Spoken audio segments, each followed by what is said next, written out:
So let's tie some of the drills together, okay? So for example, if we take the early drills in the Kokyu cultivation set, his yang aspect, I'm learning to stop it from going straight over my shoulder, internalize it, and bring it down to that crown on the back foot in the drill. Okay, in the back foot in the drill. See, he's pushing. If I lose that connection, it'll knock me over. Okay, so he's using this tactic of spinal displacement, but I'm using it for energetic development. Okay. To do that, my whole body itself has to be grounded. So yes, we have a horizontal yang aspect, but my flesh descending is already that. Okay, so when I start, he's already hit grounded yang. Do you understand that? Okay. It's not that I'm here like that, and then I try to find that. Okay. So this is why, for example, if he climbs up the arm in another drill that we've done, it doesn't change anything. He keeps climbing. It doesn't change anything because I had already vectored or internalized or did an alchemy on my body, so that doesn't change anything at all. Okay? We know also that's why it doesn't matter whether you're on one foot or you have no base.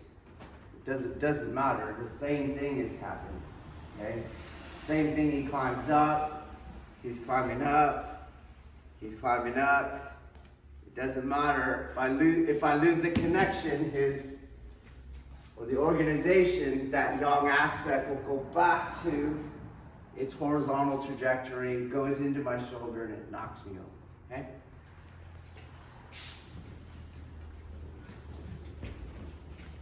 If we look then at Shomen Suburi, and we want to do this right, to do it right, we want to do it energetically.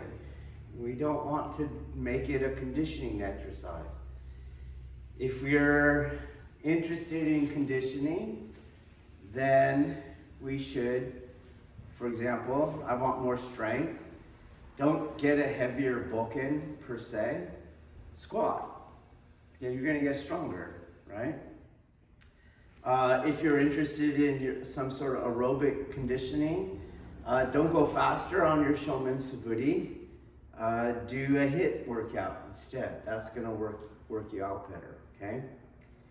If we get away from that idea that this is a physical conditioning exercise, then I don't start looking like I am,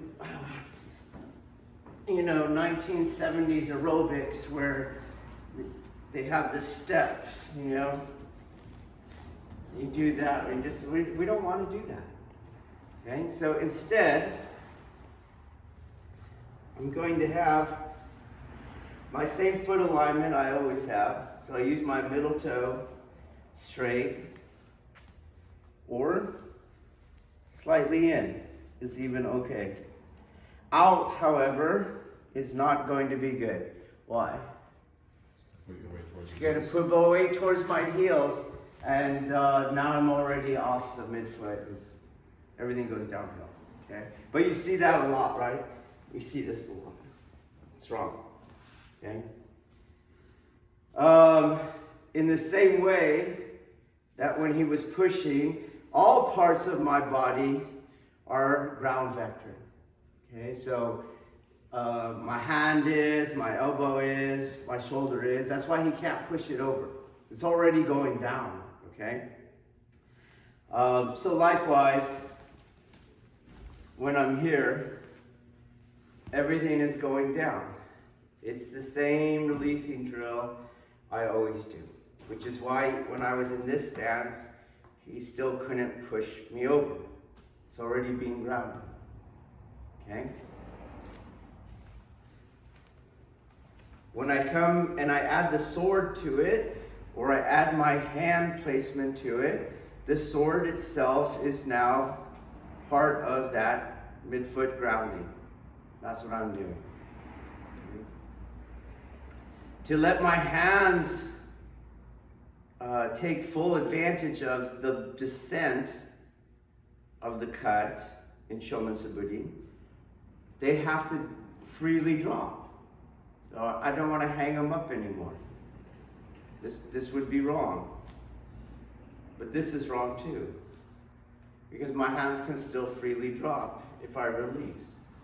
Where do they stop? Where they hit, they're going to hit your body. So if you look at it just in terms of architecture, the sword has to be in the middle of my body for Shomen Suburi. Okay? And then my hands have to release all the way because my shoulders will release. They'll descend. My elbows will descend. And my hands and wrists will descend.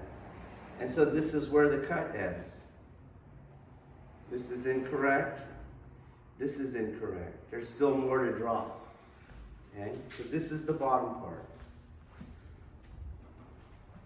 When I come up, all I want to do is correlate or connect or utilize the dropping and raising of my center of gravity with the chi dropping and raising.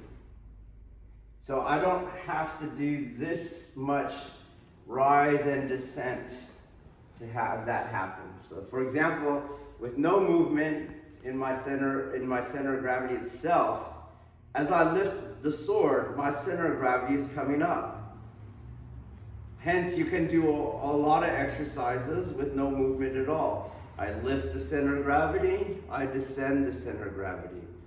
The shoulder, the elbow, and the hand stay connected to that rising and falling as that weight of the shoulder, elbow, and hand pass through to the midfoot. I'm lifting it from the midfoot. Just like I lift uke at the end of it, of my wrist and grabbing on, it goes through the midfoot. My own flesh goes through the midfoot. The sword, everything goes through the midfoot. And as it comes up, the center of gravity rises. And as it comes down, the center of gravity drops. And I'm fusing all of this, the chi, to the center of gravity going up and down. My legs then, all I want to do is assist slightly in that process. So as I come up, there is a slight pressing into the increased yang energy from pulling the bulkhead away from the earth. So as I lift the sword up with that ground vector, it comes up, center of gravity travels up my body, and now what I do is I connect shoulders, elbows, hands, sword to the descent. Boom.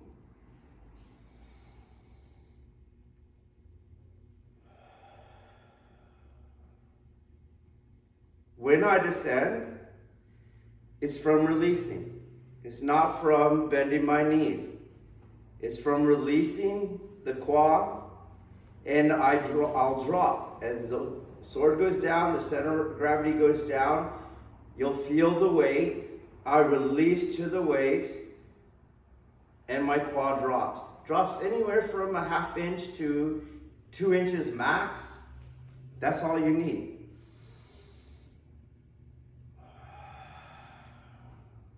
Releasing.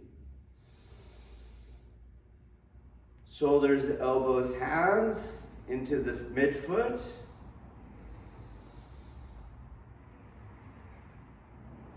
Releasing the quad, the knees will go out, and the tissues will drop, the spine will lengthen.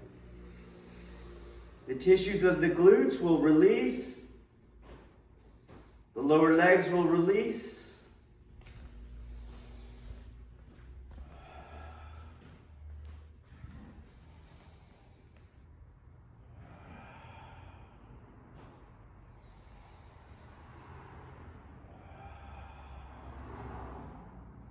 Okay, let's get that.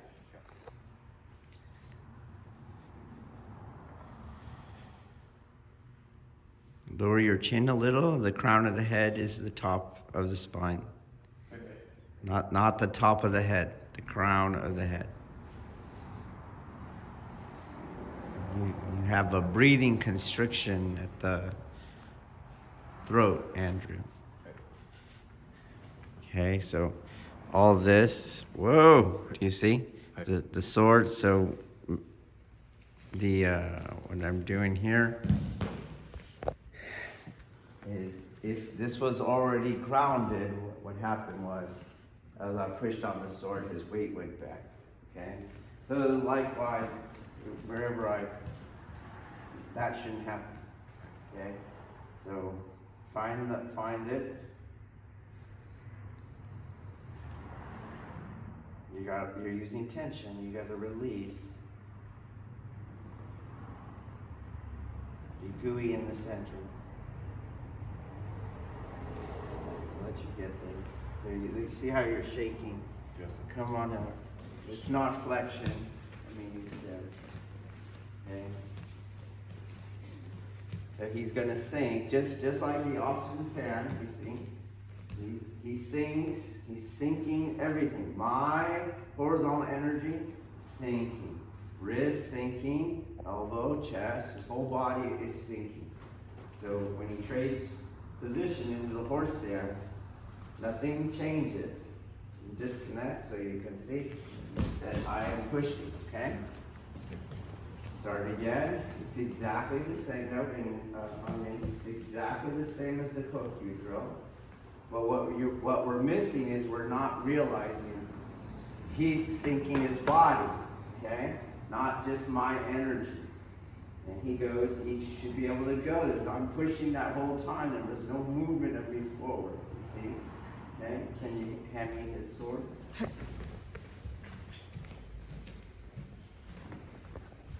He's there. He's doing the same thing. I'm still pushing. Here I am. I'm pushing.